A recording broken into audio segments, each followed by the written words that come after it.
Bună dimineața from Romania! Inaayusan ko pala dyan si Yana kasi Sunday today.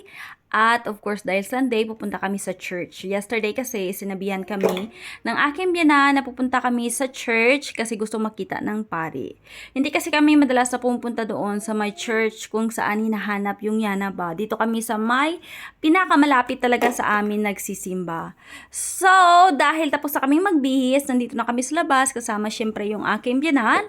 At karga-karga nga niya yung kanyang apo. Ayaw kasi maglakad ba, gusto magpakarga sa kanya.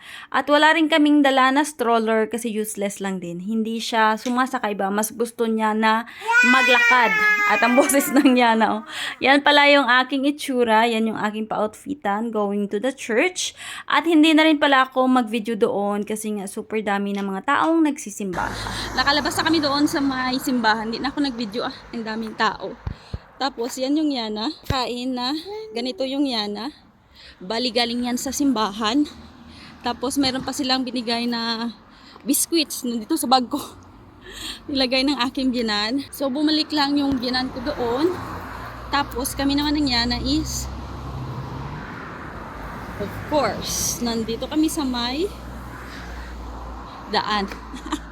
Maglalakad-lakad muna kami ng Yana.